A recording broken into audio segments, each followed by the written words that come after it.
Curso de Leyes No Ágidas Clase 44 del Rabino Ariel Grossman.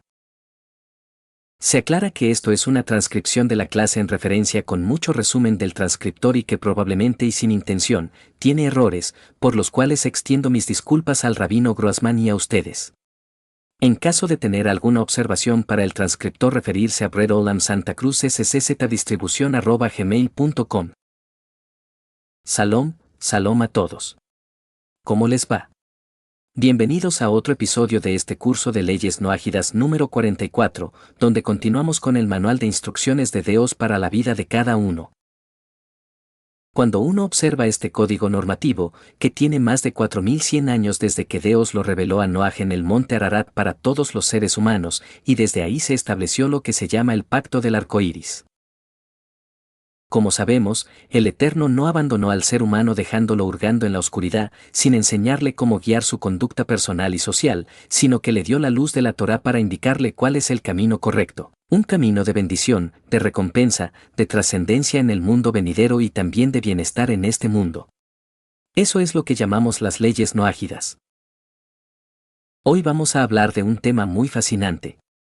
Antes de comenzar, les adelanto algunos de los temas que vamos a tratar. Vamos a hablar sobre tatuajes, piercings, modificaciones corporales y diferentes aspectos relacionados con la integridad del ser humano, analizando si están permitidos, prohibidos o, si son convenientes o inconvenientes.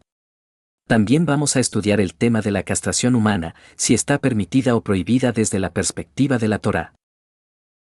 Todo esto deriva del mandamiento de no asesinar ni causar lesiones, todo lo que está relacionado con guardar la integridad del ser humano, y vamos a analizar qué está permitido, qué está prohibido, qué es conveniente y qué no lo es y cuál es el fundamento de estas enseñanzas. Como siempre, este espacio es auspiciado por el Gran Templo Paso y por todos ustedes que a través de la difusión de estas clases y de su generosa aportación económica, Tzedaká, hacen posible estos cursos y que la luz de la Torá llegue a millones de hispanoparlantes. Continuamos estudiando el Código de Leyes No Ágidas, recopilado y explicado en un lenguaje legal, en el libro del Rabino Moshe Weiner, El Código Divino, una guía para observar el Código No Ágida.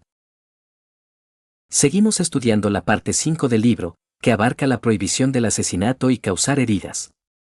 En esta oportunidad estamos tocando el capítulo número 9, cuyo título es La esterilización reproductiva, anticoncepción, emisión de semen en vano y gravedad del pecado de asesinato. Aquí analizaremos las leyes respecto a en qué casos está permitida o prohibida la castración humana, cuáles son los métodos anticonceptivos permitidos, y si existe o no una prohibición para el varón no ágida respecto al derramamiento de semen en vano, refiriéndonos a situaciones fuera del marco matrimonial, tanto la masturbación como las relaciones fuera de la pareja. Aclaro que, para la Torá, cuando un varón y una mujer conviven, se considera matrimonio, y esto no significa necesariamente que tengan que contar con un reconocimiento legal. Si lo tienen mejor, pero para la Torá no es indispensable para considerarlos un matrimonio. La convivencia entre un hombre y una mujer establece esa relación. Vamos a hablar de estos temas.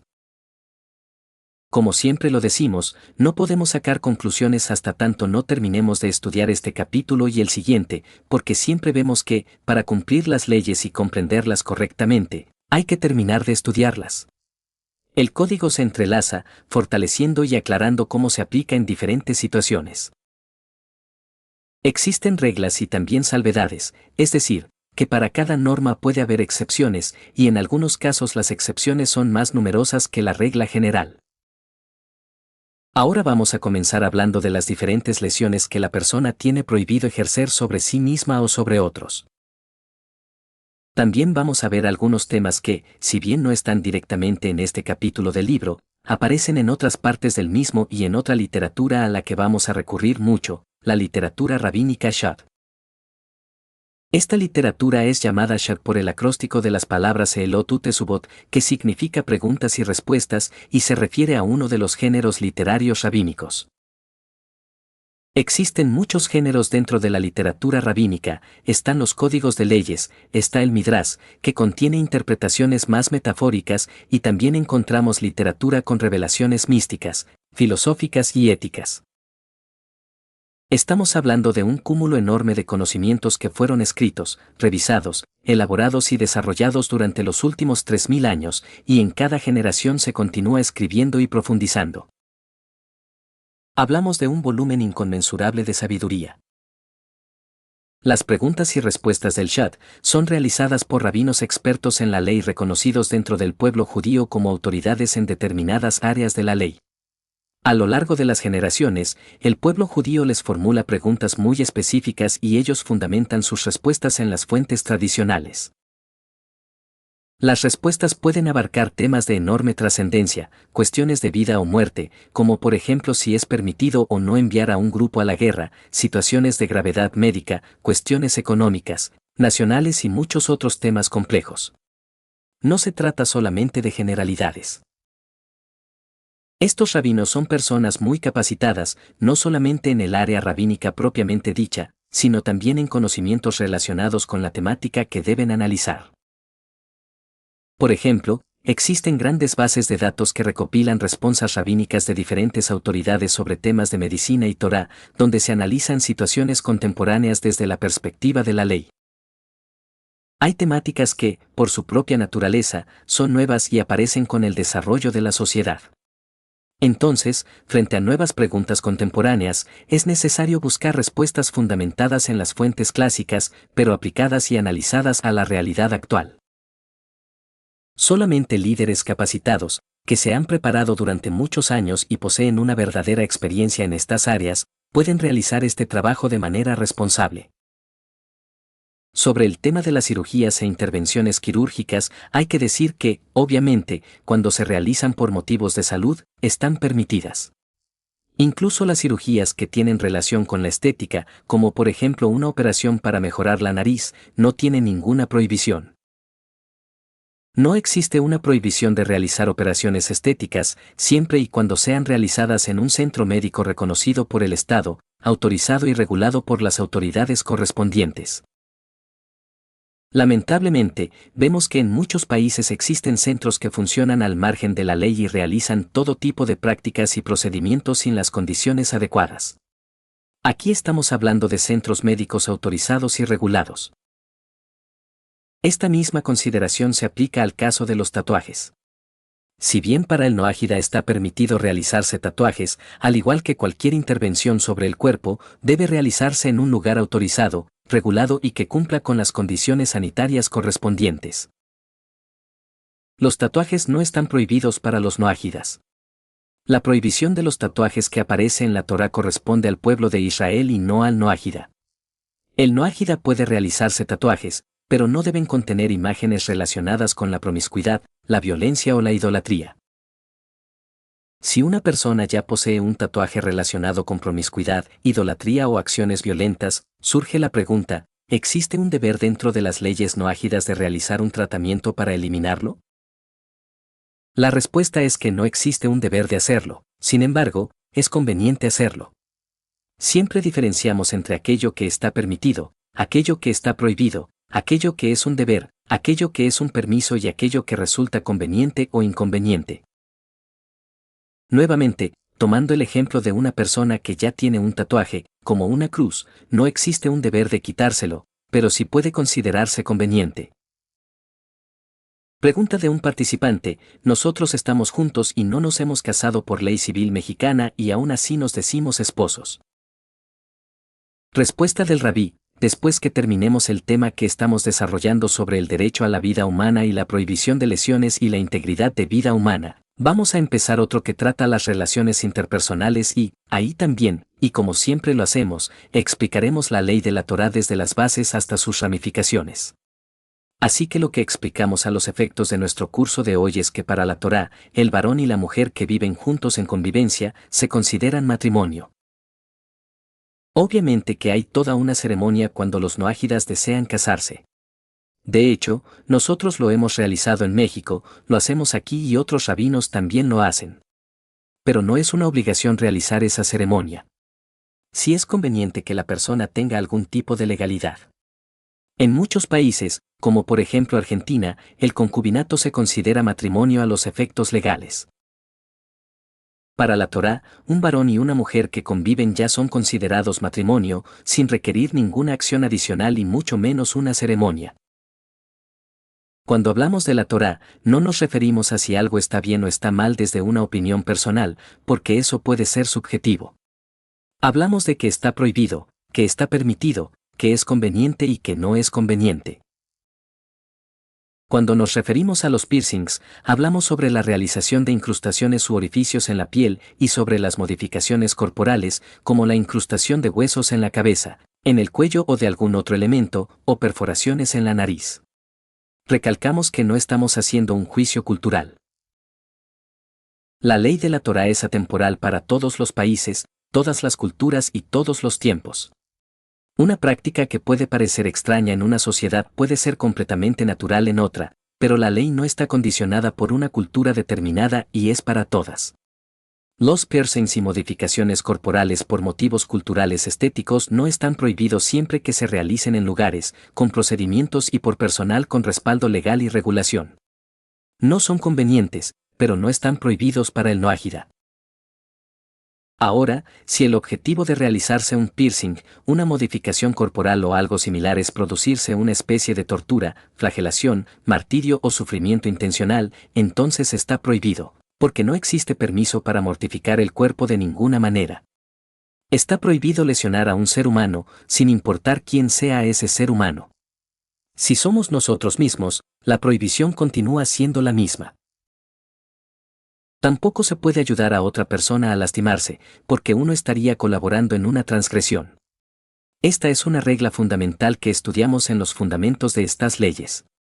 Cuando algo está prohibido para todos, no se puede participar ni colaborar para que otro cometa esa transgresión, aunque uno personalmente no realice el acto. El análisis de las leyes sobre modificaciones corporales nos acerca al tema de la castración masculina y femenina, y vamos a ver en qué casos está permitido y en cuáles está prohibido. Todas las modificaciones que se hagan por motivos de salud o para mejorar la condición de la persona están permitidas. Pero todo aquello que tenga como objetivo expresar promiscuidad, lascivia, violencia o idolatría está prohibido.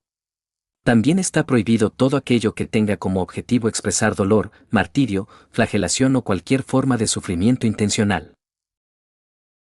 Cualquier acción que tenga como objetivo hacer sufrir al cuerpo de una persona está prohibida. No importa si existe consentimiento de la persona, si es con la pareja o en cualquier otra situación.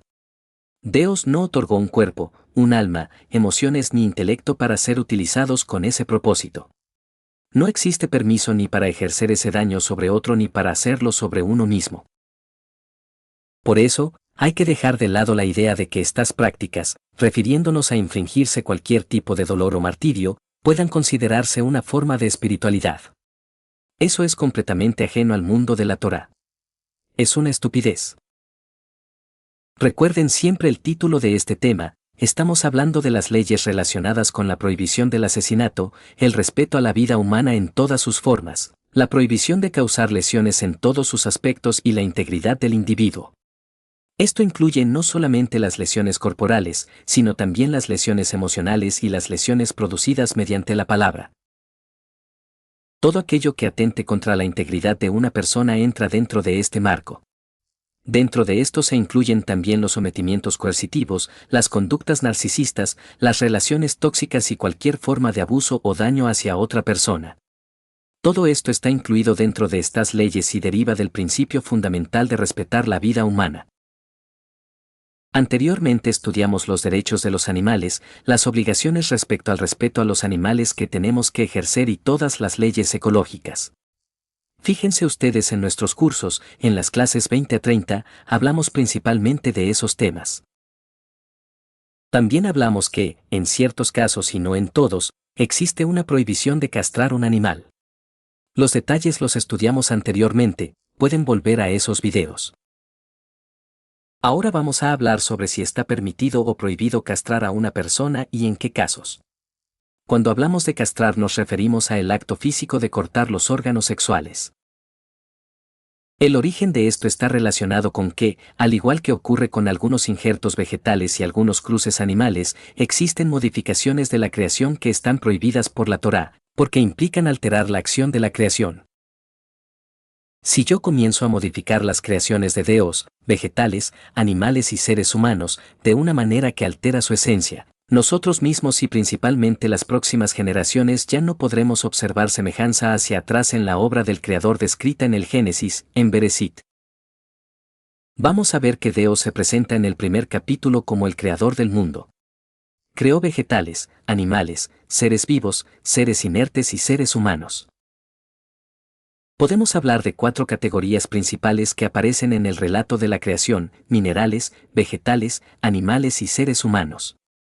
También existen otras categorías, como los cuerpos celestes, los ángeles y las almas sin cuerpo, pero el versículo nos habla claramente de estas categorías principales. Por ejemplo, Dios creó los vegetales con la capacidad de reproducirse a sí mismos indefinidamente. El versículo habla de la semilla, de la simiente, de la capacidad de reproducción. Esta cualidad tiene una dimensión muy profunda, porque nos remite al acto mismo de la creación. Castrar, es decir, cortar esa capacidad, sería negar de alguna manera el proceso creador, como si se negara el origen y la acción del creador. Obviamente, existen métodos anticonceptivos permitidos por la Torá, que veremos más adelante, pero aquí estamos hablando del acto de castrar independientemente de la reproducción. El solo hecho de castrar físicamente a una persona implica una lesión. No importa si la persona se causa esa lesión a sí misma o si la realiza sobre otra persona, en ambos casos estamos hablando de dañar la integridad humana. Por supuesto, este tema tiene detalles y también salvedades.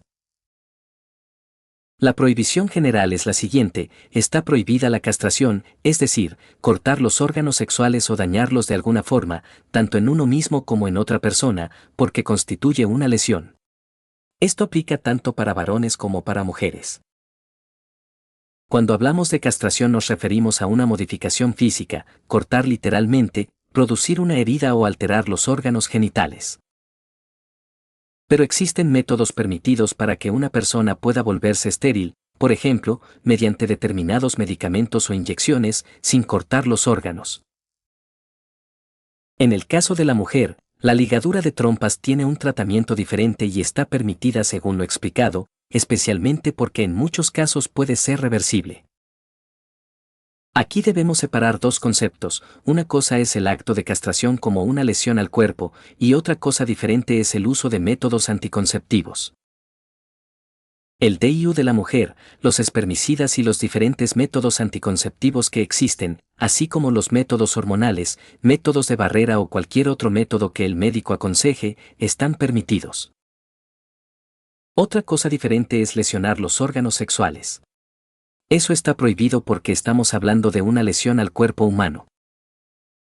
La ley general que estamos explicando es que cuando hay una lesión física, esto deriva a la prohibición de asesinato, porque la prohibición de asesinato tiene sus derivaciones, entre ellas todas las leyes relacionadas con las lesiones al ser humano. Una castración física es una lesión y, por lo tanto, está incluida dentro de esas prohibiciones. Obviamente, este tema tiene detalles y para tomar una conclusión final tenemos que terminar de estudiarlo. No existen respuestas simples de sí o no, blanco o negro, porque cada caso puede tener complejidades y debemos analizar todos los detalles para comprender correctamente la ley. Ahora, otro caso sería el de una persona que no puede dominar su instinto sexual y que representa un peligro para sí misma y para otros.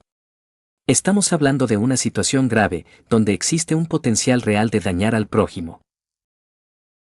En ese caso, ¿está permitido castrarlo? Sí, está permitido mediante la aplicación de tratamientos de inyecciones de castración química. Esto es una de las aplicaciones que se realizan en algunos casos con personas que cometieron violaciones y abusos sexuales. A pesar de que la castración por sí misma no evita que la persona realice estos actos, sí puede limitar mucho el daño y ciertos impulsos. Obviamente, esto tiene que ser aplicado por jueces, y no que una persona decida hacerlo por su cuenta. Desde el punto de vista de la Torá, en estos casos de agresores con perfiles sexuales violentos hay que hacerlo, porque existe un daño real al prójimo. No hablamos de un potencial abstracto, sino de una persona que no puede dominar su impulso y representa un peligro concreto para otros. El procedimiento tiene que ser realizado únicamente a través de médicos y con orden judicial. También debemos aclarar que estos casos son excepcionales. La inmensa mayoría de las personas pueden controlar sus impulsos mediante educación, trabajo personal y dominio propio. ¿Y cómo puede una persona lograr ese dominio? Estudiando Torá y dejándose guiar en su estudio y comprensión. Ahora, en el caso de una mujer que tiene grandes sufrimientos relacionados con el embarazo, dolores, padecimientos importantes o incluso un potencial peligro para su salud, puede estar permitido realizar procedimientos de esterilización. Incluso estudiamos anteriormente que, cuando el embarazo representa un peligro para la vida de la madre, está permitido intervenir para salvarla, incluso cuando el feto se encuentra en una etapa avanzada del embarazo. Aquí estamos hablando de un caso diferente, no necesariamente existe un peligro inmediato de muerte, pero el embarazo puede causar mucho sufrimiento o puede llegar a representar un riesgo. En esos casos puede estar permitido realizar la intervención correspondiente. Ahora debemos entender algo importante, una misma acción puede estar prohibida desde un aspecto y permitida desde otro. Una acción puede estar prohibida como derivación de un precepto, pero en determinadas circunstancias puede estar permitida por otro principio de la Torá. En el caso de la castración, la acción de castrar como lesión al cuerpo humano está prohibida, pero dependiendo de la situación concreta pueden existir excepciones. Ahora, no está permitido que una persona se castre como parte de operaciones de modificación de apariencia sexual, es decir, hombres que quieren parecer mujeres y viceversa. No se puede decir que son simplemente operaciones de cambio de sexo, porque se trata de modificaciones físicas estéticas y procedimientos de implante sobre el cuerpo. Lo que mal se llama cambio de sexo no es un cambio de sexo propiamente dicho, sino una modificación del cuerpo mediante procedimientos quirúrgicos, hormonales y estéticos para intentar presentar una apariencia diferente. Cada célula y cada gota de su cuerpo tienen la evidencia de su sexo. Obviamente, que eso está prohibido y es considerado un acto promiscuo, siendo una de las prohibiciones más grandes. Lo que mal se llama cambio de sexo, que no sería un cambio de sexo propiamente dicho, es una mutilación de los órganos sexuales que los termina habilitando para muchas otras transgresiones. Esas acciones son solamente para cambiar el formato de varones a mujeres y de mujeres de varones. No hay cambio de sexo porque el que nació varón se queda varón y lo mismo con la mujer.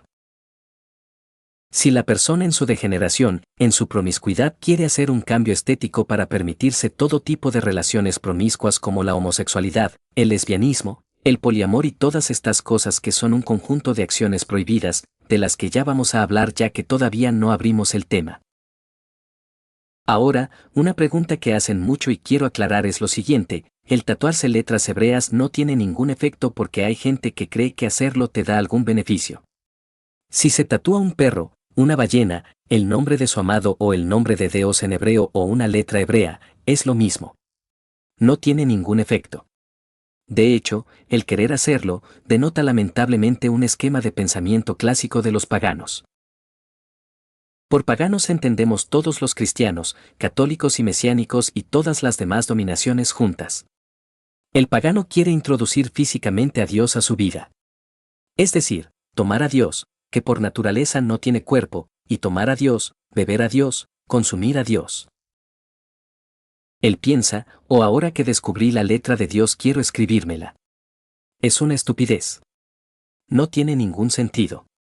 No es una actividad espiritual.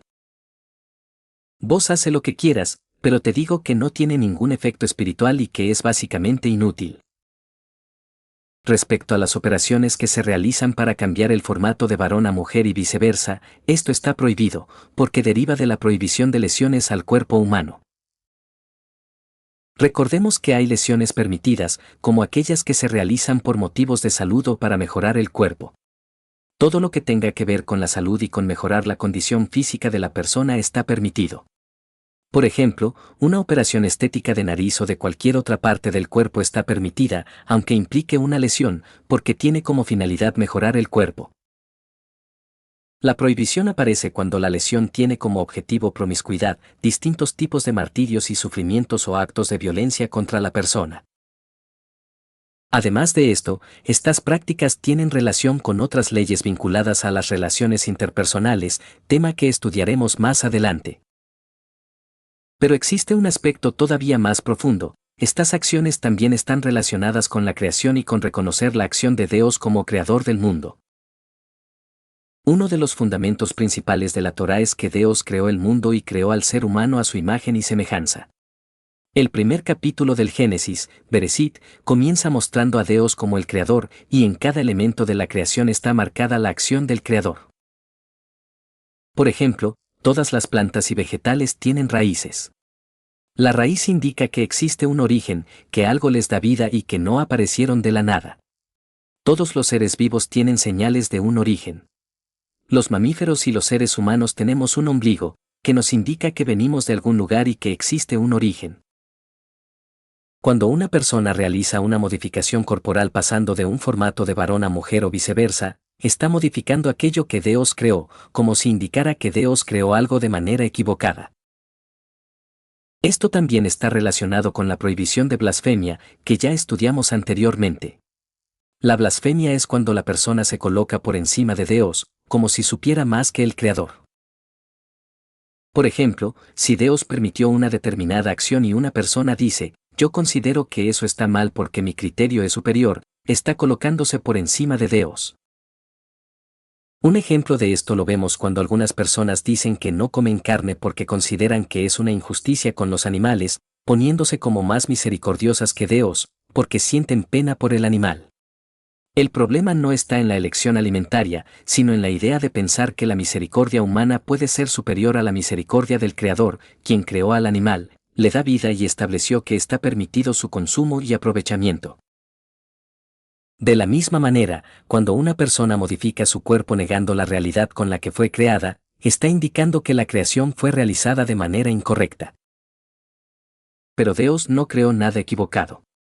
Si una persona tiene una percepción interna que no coincide con la realidad corporal con la que fue creada, eso es un tema que debe ser analizado, pero no significa que Dios haya creado algo mal. Por eso, desde la perspectiva de estas leyes, estas acciones están prohibidas y se relacionan con la prohibición de lesiones al cuerpo humano, además de estar vinculadas con otras prohibiciones que estudiaremos posteriormente. Hasta acá llegamos hoy, los espero en la próxima clase.